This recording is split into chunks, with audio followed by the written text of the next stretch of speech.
अस्सलाम वालेकुम viewers, take मैफिल के साथ मैं हूं साइम हाशमी। एक नई वीडियो के साथ नए कंटेंट के साथ हाजिर हो चाहता हूं। व्यूअर्स, आज की जो वीडियो है वो इकराल हसन साहब और हक खतीब साहब के हवाले से मैं बनाया जा रहा हूं। और आपको बताता चलूं कि मुझे एक वीडियो रिसीव होती है, उसमें दो लेडीज़ हैं जो कि हक खतीब साहब के आस्थाने पे जाती हैं अपने बच्चे को दम करवाने के लिए। तो उनके साथ क्या होता है, ये सारा मामले पे हम आज की वीडियो में बात करेंगे। और वीडियो स्टार्ट करने से पहले मैं आप सबों से गुजारिश करूंगा, अगर आप मेरे चैनल पे न्यू हैं तो मेरे चैनल को सब्सक्राइब कर लें, साथ ही साथ बेल आइकन को क्लिक कर दीजिएगा। उससे ये होगा कि मेरे आने वाली वीडियोज़ का नोटिफिकेशन आपको मिलता रहेगा। व्यूअर्स, इकराल हसन साहब और हक खतीब साहब का जो मामला था वो इतना शिद्दत अख्तियार कर चुका है, इतना तवील हो चुका है कि दिन ब दिन वो बढ़ता चला जा रहा है। और आपको बताता चलूँ कि आज 14 मार्च है और 14 फरवरी को 2024, 14 फरवरी, आज से एक महीना, पूरा एक महीना पहले इकराल हसन साहब अस्ताना आलिया हक खतीब साहब के दरबार पे गए थे। और वहाँ पे जो भी मामलात हुए थे वो वीडियोस आपके सामने आई।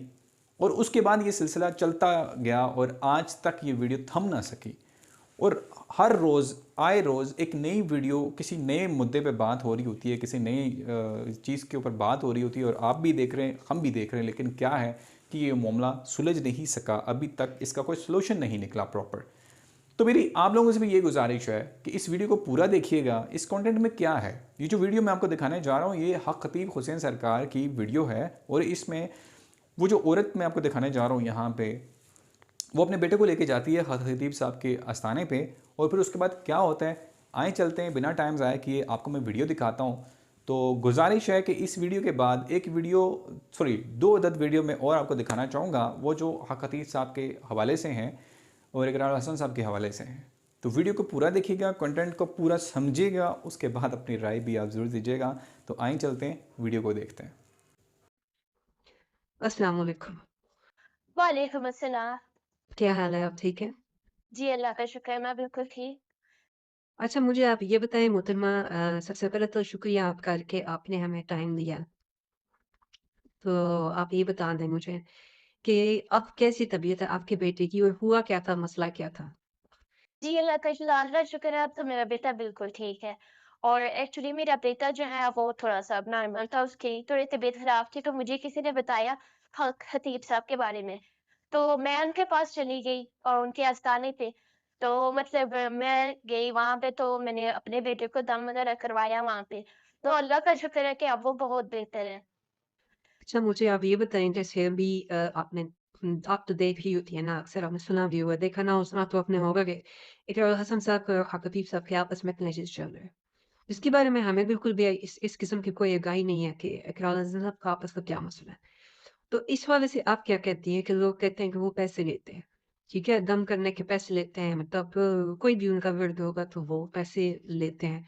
उसके बाद फिर आपको वो चीज़ें बताते हैं, तो आपको उन्होंने क्या बताया था? कोई पैसे लिए थे आपसे? देखिए, पहली तो ये बात है कि मैं तो ये नहीं जानती कि हक अतीब और इकराम नस्ल का आपस में कोई झगड़ा है या कोई आपस का मामला है, मैं इस बारे में बिल्कुल भी नहीं कुछ कह सकती, ठीक है। और दूसरी बात कि मैं वहाँ पे गई, तो नहीं, ऐसा कुछ भी नहीं है। पहले मैं लाइन में खड़ी, काफ़ी वहाँ पे रश था, बहुत ज़्यादा था रश।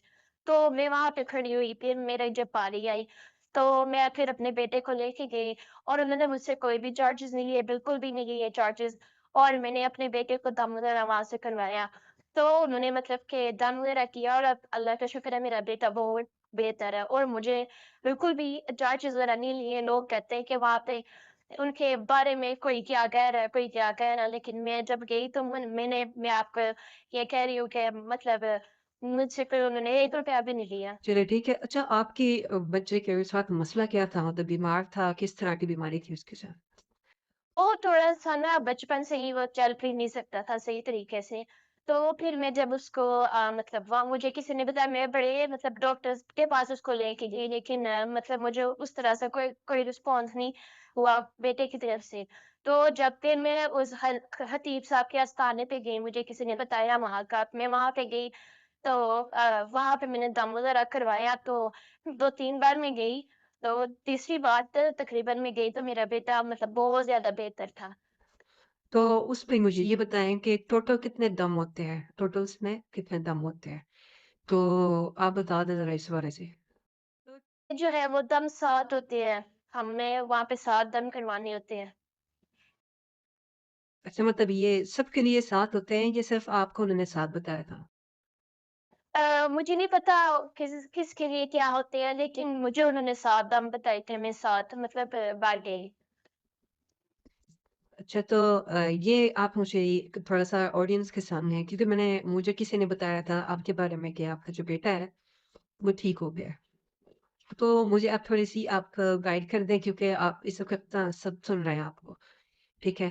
तो मुझे आप ये गाइड कर दें कि आप ये कौन-से स्थान पे गई थी? कदर सईदा गई थी या बिलावल शरीफ गई? जी, मैं ये बिलावल शरीफ गई थी उनके आस्थाने पे और वहाँ पे जाके मैं दम वगैरह करवाती रही हूँ। तो अब जो है वो मेरा बेटा बहुत बेहतर है और मैं शुक्रिया अदा करती हूँ उनका कि उन्होंने मतलब बहुत अच्छे तरीके से हमें गाइड किया और मेरे बच्चे को उन्होंने अच्छे तरीके से ट्रीटमेंट उसकी की तो वो अब बहुत बेहतर है। अच्छा आपको वहाँ पे आप कह रही हैं तो दम आपने करवाया, कितना टाइम लगता है वहाँ पे अगर मैं तो अभी तक नहीं गया सच्ची-सी बात है। आप बता दें कितना टाइम लगता है वहाँ पे जाने के लिए? देखिए, मैं तो सुबह सवेरे गई थी और मुझे बहुत ज़्यादा टाइम लग गया था, तकरीबन मुझे 7 घंटे वहाँ पे लग गए थे। तो 7 घंटे वेट किया, उसके बाद फिर मेरा जब नंबर आया, तो मैं गई, उन्होंने दम किया। हाँ, देखिए हमें तो नहीं पता कि वो मतलब क्या थे, क्या हैं, लेकिन हमें तो अल्लाह और रसूल के जो है ना उस पे यकीन करना चाहिए। तो मतलब वो तो दम करते हैं, हमें तो अल्लाह के कलाम पे यकीन करना चाहिए ना। तो हमें मतलब उन्होंने दम वगैरह किया अच्छे तरीके से, तो ठीक हो गया बच्चा। तो अब अल्लाह का शुक्र है कि बच्चा बिल्कुल ठीक हो गया। चलें ठीक हो गया, तो व्यूअर्स को कोई पैगाम देना चाहेंगी आप जैसे अभी क्लासेस चल रहे हैं 23 मार्च को दोबारा इकरार साहब के जाने का वहाँ पे इंकशाफ है। तो कोई मैसेज देना चाहेंगी? देखिए, मैं तो उनके बारे में कोई ऐसी गलत बात नहीं कर सकती या नहीं सुन सकती, क्योंकि जब मैं उनके पास गई, तो उन्होंने उन्हीं की वजह से मेरा बेटा सेहतयाब हुआ, ठीक है?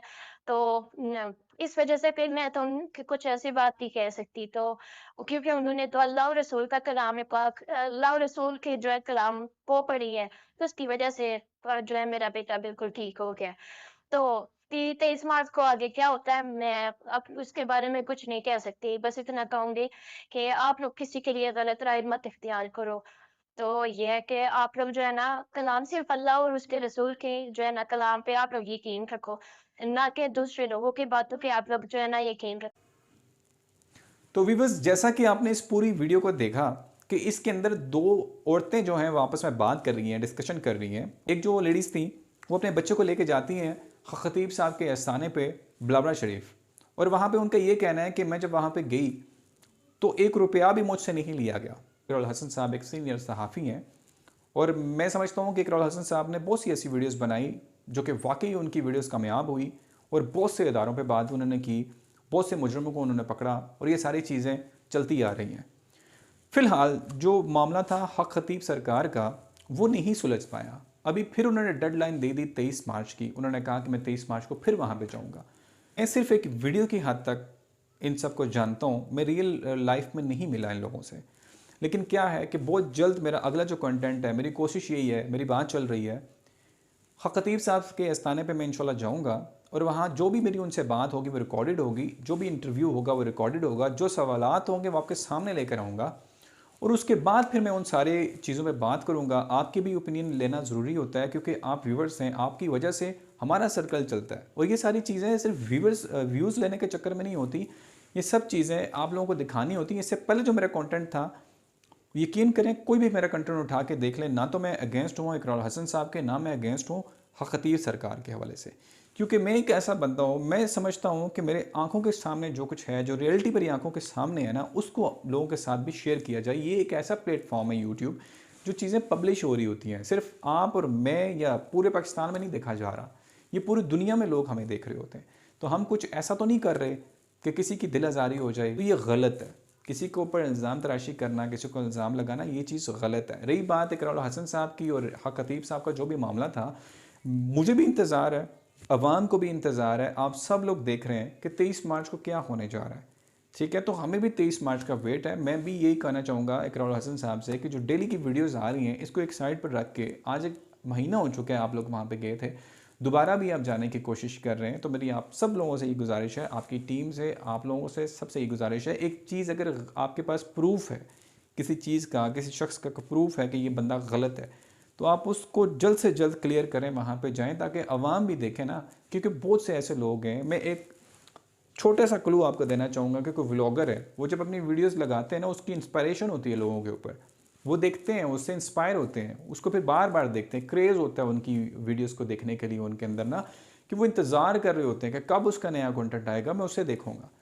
तो यही चीज़ है इकरारुल हसन साहब के हवाले से भी, कि उनकी जो वीडियोस हैं वो थ्रिल के ऊपर बनी हुई होती हैं, उनकी जो स्टोरीज़ हैं वो रियलिटी के ऊपर बनी हुई होती हैं। इकरारुल हसन साहब रियलिटी बेस पे शो कर रहे होते हैं, क्राइम सीन है उनके वीडियोस के अंदर, वो वहाँ पे जाते हैं, अटैक भी होता है उनके ऊपर। मैंने बहुत सी ऐसी वीडियोस देखी जिसमें इकरारुल हसन साहब के ऊपर रियल अटैक हो रहा होता है, लेकिन क्या है, वो कामयाबी से अपना प्रोग्राम कर रहे हैं। रिसेंटली मैं एक और वीडियो आपको दिखाने जा रहा हूँ, ये है हक ब्रदर्स की, यूके ब्रदर्स की, और अतीक साहब हैं जो कि बहुत बड़े नात ख्वां भी हैं, और इंटरनेशनल लेवल पे इनकी नाच जो है सुनी जाती हैं, और बड़े फेमस भी हैं ये। तो आए चलते हैं उनकी वीडियो में आपको दिखाता हूँ, देखें उस वीडियो में क्या कह रहे हैं। और पूरी पूरी रात जाग के कोई 2 दिन भी किसी बंदे को देख नहीं सकता मेरे ख्याल से। और यहाँ जी, तो व्यूवर्स आपने देखा कि ये जो यूके ब्रदर्स अतीक साहब थे, इन्होंने क्या कहा, इन्होंने कहा कि मैं जब भी गया अस्ताना आलिया हक खतीब साहब के पास, और मैंने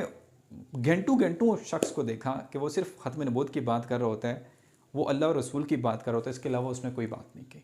ठीक है, और यहाँ पे यकीन करें कि मैं भी इस वीडियो को बनाने का मकसद ये यही था कि जो डेली बेसिस पे वीडियोस आ रही होती हैं, मैं किसी के ऊपर इल्ज़ाम नहीं लगा रहा, ना इकरारुल हसन साहब के ऊपर, ना हक खतीब साहब के ऊपर, लेकिन क्या है कि जो रियलिटी है वो आप लोगों के सामने शो ज़रूर करता हूँ। इसी तरह से एक और वीडियो है, वो हक खतीब साहब की अपनी ज़ाती वीडियो है, वो क्या कह रहे हैं, आए चलते हैं वो भी देखते हैं वीडियो में वो क्या कह रहे हैं। कुछ लोग जो हैं मुझे गलत करके भी रब उन्हें इसी सदके रोजी दे रहा है। अब एक जूस जी, दो व्यूवर्स, इन दोनों वीडियोस को दिखाने का मकसद, मैंने किसी को सपोर्ट नहीं कर रहा, मैं आपको दिखाने का मकसद ये है, देखें कि वो अल्लाह और रसूल की बात कर रहे हैं, वो प्रमोट कर रहे हैं इस्लाम को, वो अल्लाह और रसूल की बात करें, ख़त्म नबूवत की बात करें, हमें उनकी उस बात को सोचना चाहिए, उस बात को हमें समझना चाहिए। मैं हक खतीब साहब को नहीं देखता, मैं हक खतीब साहब की जो ख़त्म नबूवत वाली बात है, मैं उसको कॉपी कर रहा होता हूँ, मैं उसके पीछे चल रहा होता हूँ कि एक बंदा ख़त्म नबूवत की बात कर रहा है।